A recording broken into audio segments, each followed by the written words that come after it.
Hello everyone, আজকের ভিডিওতে আমরা দেখব যে কিভাবে লোকাল মেল সার্ভার কনফিগার করা যায় Red Hat Enterprise Linux operating সিস্টেমেতে। আমরা অ্যাকচুয়ালি মেল সার্ভার ইউজ করি to send and receive email. তো লোকালে যদি আমরা একটা মেল সার্ভার কনফিগার করে রাখি তাহলে আমরা লোকালি কোনো একটা অর্গানাইজেশনের ভেতরে from one department to another department আমরা মেল আদান প্রদান করতে পারবো। অ্যান্ড অবশ্যই যদি এটাকে থ্রু ইন্টারনেটে আপনাদের ইউজ করতে হয় তাহলে সেক্ষেত্রে আমাদের একটা পাবলিক আইপি দরকার লাগে। তো প্রসেসটা অলমোস্ট সেম, বাট এক্ষেত্রে আমরা যেটা এখানে দেখব সেটা লোকালি কিভাবে মেল কনফিগার করতে হয় মেল সার্ভারকে, তো সেটাই আমরা দেখব। তো let's start the practical step by step আমরা দেখব যে কিভাবে করা যায়। তো প্রথমেই বলছি যে এই যে মেল সার্ভারটা, এই মেল সার্ভারটার জন্য আমাদের একটা প্যাকেজ দরকার লাগে, that is called postfix. So এই পোস্টফিক্সটা আমাদের সিস্টেমে ইনস্টল করতে হবে এবং তার সাথে একটা মেল ক্লায়েন্ট লাগবে, that is called mail X. তো এইটা আমাদের ইনস্টল করার দরকার আছে আমাদের সিস্টেমেতে সার্ভার থেকে মেল সেন্ড করার জন্য। ওকে, তো প্রথমে যে দুটো কমান্ড আমরা এক্সিকিউট করব, দ্যাট ইজ হোস্ট নেম এবং আইপি স্পেস এ, এবং এই দুটো জিনিসকে আমরা নোট করে রাখবো। ঠিক আছে, প্রথম হচ্ছে আমাদের হোস্ট নেমটা এবং দ্বিতীয় হচ্ছে আমার সিস্টেমের আইপিটা। So this is my system IP, যে আইপিটা ইউজ করে আমি সিস্টেমটাকে কানেক্ট করেছি। অবভিয়াসলি এটা আমার লোকাল এনভায়রনমেন্টে রয়েছে, তো এটাতে লোকাল আইপি দেওয়া রয়েছে। ওকে, সো লেটস ইনস্টল পোস্টফিক্স। ওকে, তো সবার প্রথমে যেটা থাকতে হয় সেটা আপনাদের সার্ভারটা কনফিগার থাকতে হবে, সাবস্ক্রাইব থাকতে হবে। ঠিক আছে, রেড হ্যাটের সাথে, otherwise it is not possible. So let's install yum install postfix and mail x space -y, because এই -y টা ইউজ করলে আমাদের কোনো কনফার্মেশনের জন্য কিছু জিজ্ঞাসা করবে না। Alright,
okay, so it is installed now.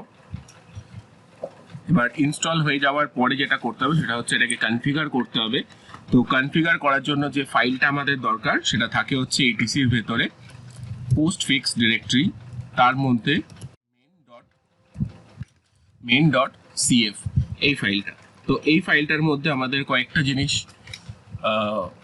Mention করতে হবে ফাইলটার ভেতরে। সো লেটস ওপেন, এবং সবার প্রথমে যেটা করতে হবে সেটা হচ্ছে খুঁজে বের করতে হবে যে what is my host name. Okay, my host name বলে সার্চ দিন, এবং এই যে মাই হোস্ট নেমটা দেখতে পাচ্ছেন, ঠিক আছে, এখানে আপনাদের চেঞ্জটা করতে হবে।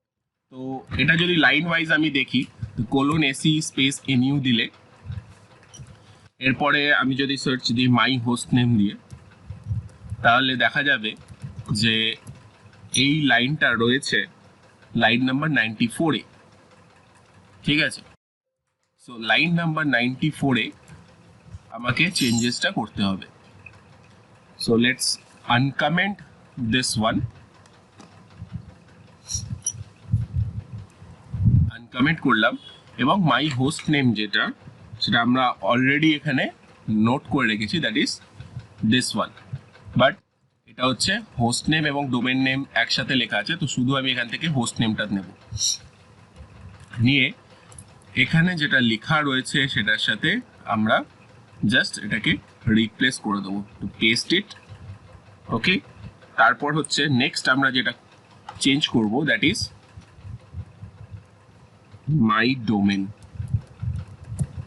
ওকে, সো মাই ডোমেন 102 নম্বর লাইনে যেটা রয়েছে সেটা হচ্ছে আমাদের ডোমেন নেম এখানে মেনশন করতে হবে। তো ডোমেন যেটা আমরা অলরেডি নোট করে রেখেছি নোটপ্যাডে, দ্যাট ইজ লোকাল ডোমেন। ওকে,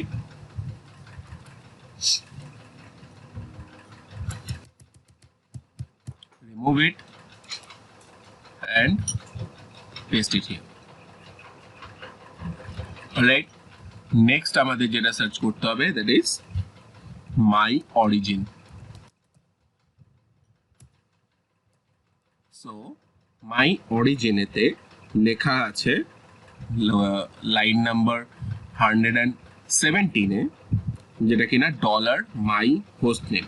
তো লাইনটা আনকমেন্ট করে দিতে হবে জাস্ট, আর কিচ্ছু করার দরকার নেই। এটা কমেন্টেড আছে, হ্যাশ দিয়ে কমেন্ট করা আছে, এটাকে জাস্ট আনকমেন্ট করে দিন। Next inet underscore interfaces, inet underscore interfaces, ওকে, inet underscore interfaces যেটা কিনা লিখতে হবে is equal to all. Okay, so এটাও রয়েছে কমেন্টেড, আনকমেন্ট করলাম। এবং এই যে inet interfaces equal to local host করা আছে, এই লাইনটাকে আমাকে কমেন্টেড করতে হবে using the hash. Okay, next যেটা আমরা সার্চ করব, that is my destination, my destination, ঠিক আছে। তো মাই ডেস্টিনেশন যেটা, সেটা অলরেডি দেখা যাচ্ছে লাইন নাম্বার 183 তে, এটা আনকমেন্টেড রয়েছে এবং যেটা লেখা রয়েছে my host name localhost dot dollar my domain localhost, যা লেখা আছে সেগুলো থাকবে, কিছু এখানে এডিট করার দরকার নেই, জাস্ট চেক করতে হবে যে লাইনটা কমেন্টেড আছে আনকমেন্টেড আছে কিনা। ওকে, নেক্সট যেটা সার্চ করব, that is my networks. Okay, my networks, এবং মাই নেটওয়ার্কসে এখানে আইপি অ্যাড্রেসটা আমাদের মেনশন করতে হবে, that is line number 283। Okay, so line number 283 তে আমাকে সিস্টেম আইপিটা মেনশন করতে হবে, যেটা আমি অলরেডি নোট করে রেখেছি। তো যে আইপিটা লেখা আছে সেই আইপিটাকে আমাকে রিমুভ করতে হবে এবং ইনসার্ট মোডেতে গিয়ে আমাকে এই আইপিটা দিতে হবে। বাট এখানে হচ্ছে আমাকে নেটওয়ার্ক আইডি দিতে হবে, ঠিক আছে, এবং তারপরে 0 এবং /24 is the CIDR value. Okay, next is mail spool director, mail underscore spool underscore director. Okay, আমরা অলরেডি পেয়ে গেছি mail spool directory actually. Okay, যেটা লেখা আছে var spool mail line number 445, এই লাইনটাকে আনকমেন্ট। ওকে, ব্যাস, দ্যাটস ইট। ফাইলটাকে সেভ অ্যান্ড কুইট করুন। নেক্সট স্টেপ হচ্ছে ফায়ারওয়াল থেকে আমাকে সার্ভিসটাকে অ্যালাউ করতে হবে। তো ফায়ারওয়াল থেকে সার্ভিস অ্যালাউ করার জন্য কমান্ড হচ্ছে firewall -cmd _permanent _add service is equal to smtp. It's success, but এটাকে কনফার্ম করার জন্য আমাকে কি করতে হবে না, ফায়ারওয়ালটাকে রিলোড করতে হবে। এবার রিলোড হয়ে যাওয়ার পরে আমি যদি সার্ভিস চেক করি, এবার list সার্ভিসেস, তাহলে এখানে আমরা দেখতে পারবো যে এসএমটিপি সার্ভিসটা অলরেডি অ্যাড হয়ে গেছে। ওকে, এবারে যেটা করতে হবে সেটা হচ্ছে আমাকে পোস্টফিক্স সার্ভিসটাকে স্টার্ট করতে হবে এবং সাথে এনাবেলও করতে হবে। তো আমি একটা কমান্ড ইউজ করেই জিনিসটা করব, that is enable double hyphen now and postfix. Okay, so এবার আমরা এটা স্টেটাস চেক করব যে এটা প্রপারলি রান করছে কিনা এবং এনাবেল আছে কিনা। So you can see here that it is enabled এবং it is active and running. Okay, so that's it, আমাদের কনফিগারেশনের পার্টটা মোটামুটি কমপ্লিট। এবারে আমরা করব যেটা সেটা হচ্ছে ইমেল সেন্ড করব। ওকে, সো আমি এখানে দেখে দিচ্ছি, এখানে হু এম আই দিয়ে আমি চেক করি, তাহলে আমি এখানে রুট ইউজার দিয়ে লগ ইন আছি। ওকে, তো আমার সিস্টেমে একটা ইউজার আছে দ্যাট ইজ U1, তো আমি তার পাসওয়ার্ড একটা সেট করে নিচ্ছি।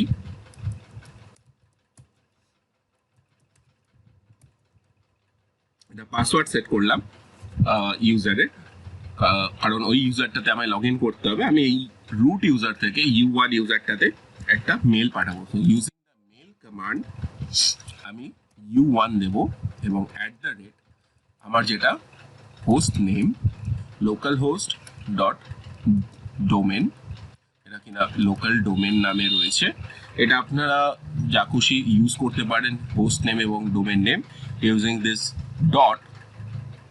তো যেটা ইউজ করবেন সেটা আপনাকে কনফিগারেশন ফাইলেতে মেনশন করে দিতে হবে। ওকে, সো তারপরে আমি এখানে একটা এন্টার প্রেস করব এবং দেখতে পাচ্ছেন এখানে সাবজেক্ট বলে দিচ্ছে, তার মানে আমাকে এখানে মেলের সাবজেক্টটা লিখতে হবে, যেমন আমরা ইমেল করার সময় করে থাকি। সো আমি এখানে একটা সাবজেক্ট দিচ্ছি that is postfix mail confirmation, ঠিক আছে, এবং এন্টার প্রেস করলাম। এবার আমাকে ইমেলেতে লিখতে হবে, যেমন আমরা ইমেল বডিতে লিখি same as that, hi user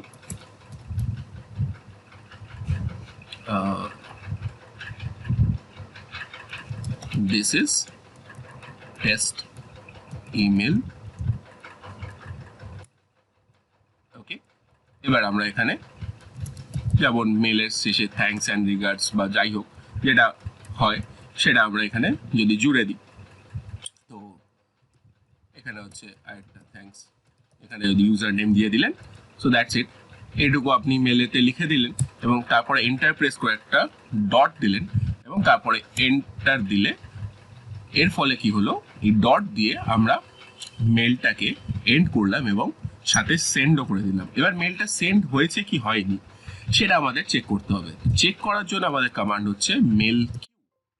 তো মেল কিউ যেটা আমাদের আউটপুট দেয় দ্যাট ইজ কোনো মেল কিউতে রয়েছে কিনা, তো সেটা আমরা দেখতে পাই। ওকে, সো এখানে দেখাচ্ছে যে mail queue is empty, that means already mail send হয়ে গেছে। ঠিক আছে, তো আমি এর একটা ডুপ্লিকেট সেশন নিয়ে ইউজিং দ্য U1 আমি লগ ইন করছি সিস্টেমেতে এবং I am logged in successfully. তো এবার যেটা দেখবো সেটা হচ্ছে ইউজিং দিস মেল কমান্ড আমি চেক করতে পারবো যে আমার কোনো মেল এসছে কিনা। তো এখানে দেখাচ্ছে যে there is a new email, এই N মানে হচ্ছে new email number 1, okay, who sent this mail, that is root sent this email, time date stamp show করছে এবং সাথে সাবজেক্টটাও দেখাচ্ছে। ওকে, তো এখানে যদি আমি নাম্বার 1 প্রেস করি করলে তাহলে আমাকে যেটা দেখাবে সেটা হচ্ছে আমার যে ইমেলটা এসছে সেই ইমেলটা দেখাবে। তো এখানে আপনি দেখতে পাচ্ছেন যে নাম্বার 1 মেসেজ ফ্রম রুট এবং to this user @localhost.localdomain, that is my domain name. ওকে, যেটা কিনা আমরা লোকালি সেন্ড করেছি এবং স্টেটাস এখানে দেখাচ্ছে আর, দ্যাট মিনস ইটস রেড।